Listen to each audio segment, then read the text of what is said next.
Alors, bonjour tout le monde. Donc, moi, je suis Gilles Rosipal, chef de service du CARUD d'Orléans, donc, qui s'appelle Sac à dos. Alors, je m'excuse d'avance parce que je suis très enrhumé, donc je ne vais pas arriver à parler fort et à respirer en même temps, donc ça risque d'être un peu compliqué. Voilà. Donc, moi, en fait, je vais vous présenter un petit peu la démarche qu'on a eue dans un premier temps, au niveau de notre CARUD à Orléans, et dans un second temps, au niveau du groupement de coopération duquel je fais partie, donc qui regroupe des CARUD et des XAPA à Orléans, Chartres, Blois et Bourges. Euh, voilà, et puis bon, je vais essayer d'être bref de façon à ce qu'on puisse avoir des temps de questions. Alors, l'analyse de drogue, on y est arrivé un petit peu par hasard. C'était en 2009, par rapport à des interrogations qu'on avait avec des usagers qui présentaient des complications liées à l'injection. Donc ce qui s'est passé, c'est des usagers qui sont arrivés au CARUD avec des marques bizarres au niveau des points d'injection et on ne savait pas trop l'expliquer parce qu'a priori, ce n'était pas forcément la façon dont ils préparaient les shoots, ce n'était pas forcément lié à leur pratique. Donc on s'est dit, c'est peut-être lié au produit. Le problème qui se posait, c'est qu'à l'époque, on n'avait pas de dispositif synthèse en région centre. C'était encore un petit peu compliqué. Et donc, on s'est dit comment est-ce qu'on pouvait apporter une réponse à ces usagers, comment est-ce qu'on pouvait s'appuyer sur ces complications pour pouvoir éclairer. Et donc, on a envoyé comme ça un premier tube, un petit peu par hasard, à la mission XBT. Euh, Suite à ça, du coup, on s'est retrouvé avec quelques usagers. Le bouche à oreille a bien fonctionné sur cette logique d'analyse et on s'est retrouvé avec des usagers sur le premier semestre 2009 qui venaient nous voir dès qu'un produit finalement était un petit peu bizarre ou inhabituel. Donc là, on est un peu dans une logique de veille finalement, mais dès qu'un produit était pas normal ou alors qu'ils avaient des problèmes, ils venaient nous voir en nous demandant si c'était possible. Et donc on a commencé comme ça à répéter le truc un peu le one-shot expérimental en envoyant un tube comme ça, sans forcément que ce soit préparé, formalisé à Médecins du Monde. On a commencé à le répéter, répéter, répéter de plus en plus souvent. Ce qui fait que du coup, dès 2010, on s'est dit que c'était quelque chose qui pouvait être intéressant, à la fois en termes de lien avec les usagers, à la fois en termes de connaissance de ce qui pouvait se passer sur notre territoire, parce que finalement, quand on parle d'héroïne, alors sur Orléans, l'héroïne, on a énormément de caféine, paracétamol, mais pas d'héroïne. Donc c'est intéressant quand même d'avoir ce type d'informations pour pouvoir bosser. Quand on a de la cocaïne et qu'on trouve de l'éthylphénidate à l'intérieur, c'est en termes de réduction des risques et en termes de réflexion sur le produit, c'est toujours des choses qui peuvent être intéressantes. Donc dès 2010, on a commencé à se dire comment est-ce que d'un truc un petit peu d'un truc qui n'est pas forcément très structuré, comment est-ce qu'on peut arriver à formaliser les choses, comment est-ce qu'on peut organiser ce dispositif pour que ça devienne un vrai service aux usagers plutôt qu'une réponse ponctuelle à une question ponctuelle.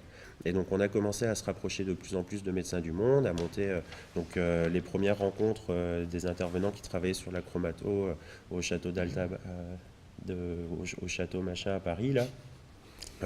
Voilà, donc dès 2010, on a commencé à formaliser, donc on a rédigé un protocole, on essaie de se définir. Alors, on n'a rien inventé, hein, on s'est appuyé sur les travaux qu'avait pu réaliser Sida Parole, donc qui avait bien borné les choses, bien défini les choses, notamment par rapport à l'aspect législatif, comment est-ce qu'on s'inscrit plutôt dans les décrets qui cadrent la réduction des risques de façon à, entre guillemets, ne pas être embêté avec la loi de 70, comment on organise les collectes pour ne pas être accusé de détenir ou de rétrocéder des stupéfiants. Enfin, tout ça, c'est des questions qu'on s'est posées assez rapidement parce que analyser des drogues, ça veut dire manipuler des drogues et ça, c'est interdit par la loi, donc c'était un petit peu compliqué. Ma direction m'a demandé de bien bétonner les choses et donc on a protocolisé, on a écrit des protocoles, mais qui étaient des protocoles internes à l'époque et qui finalement cadraient un partenariat qui était sur de la connaissance des personnes.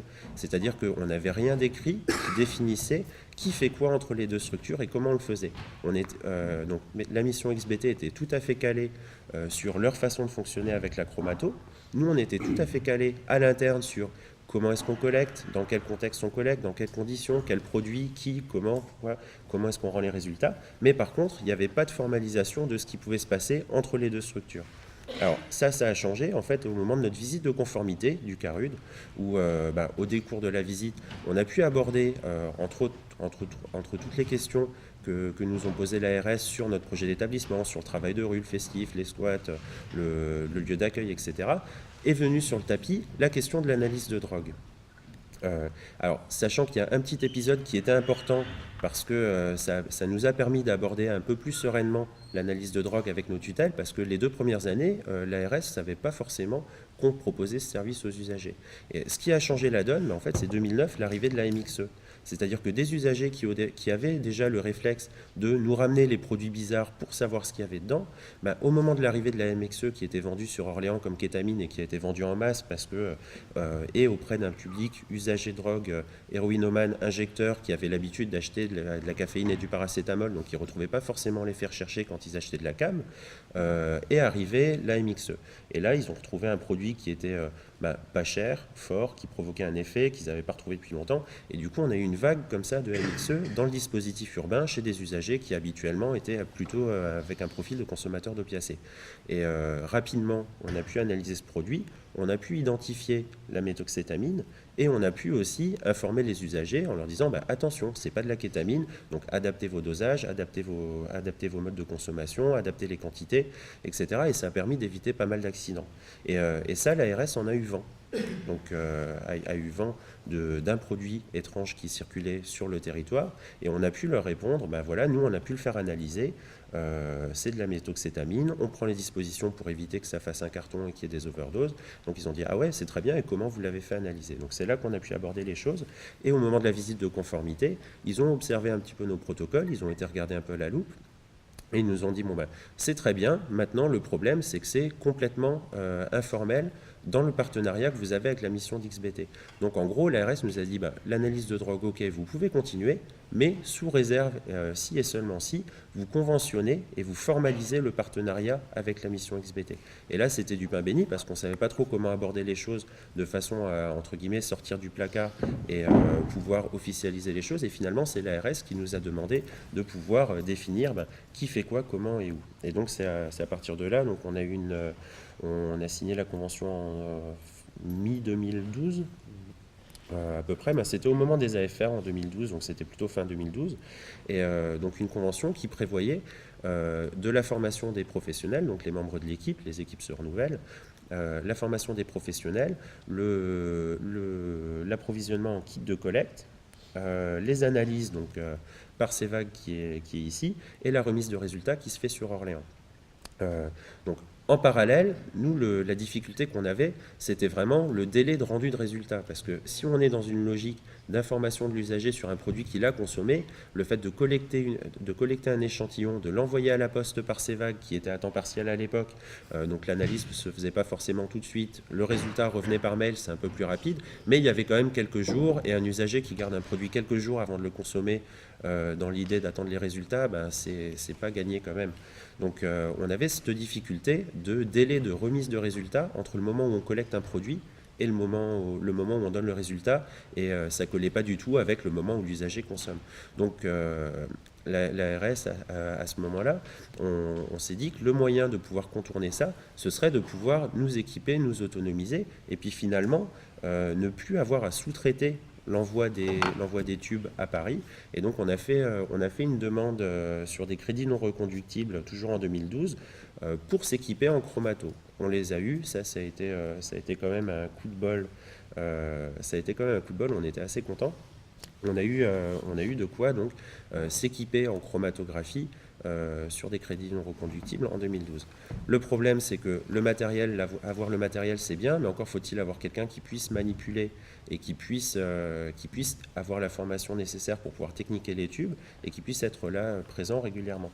Alors, recruter quelqu'un de formé, donc c'est un pharmacien ou un technicien de laboratoire, ça peut être compliqué dans un petit CARUD qui n'a pas forcément les moyens.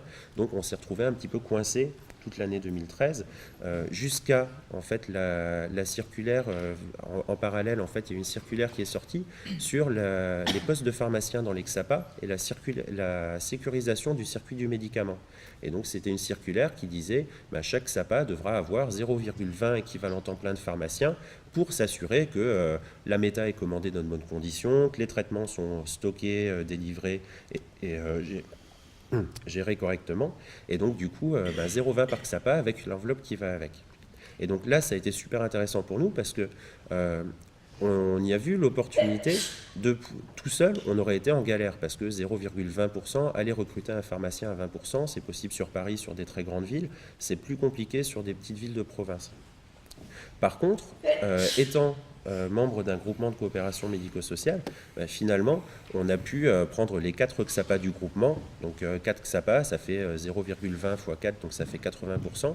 Et du coup, le groupement s'est positionné en disant, plutôt que de recruter 80% de pharmaciens, on va recruter un pharmacien à temps plein, et les 20% qui restent vont être dédiés au développement de l'outil d'analyse de drogue qui est en place de l'analyse qui est utilisé par le CARUD d'Orléans, de façon à ce que ça puisse être utilisé par tous les CARUD et tous les XAPA du groupement. Et donc en fait, donc voilà l'arrivée d'Anne-Christine, qui est juste là, qui est pharmacienne et puis qui se présentera tout à l'heure.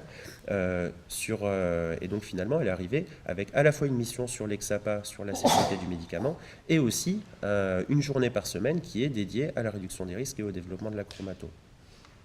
Voilà. Donc alors, je vais essayer de finir brièvement parce que j'ai l'impression d'être long.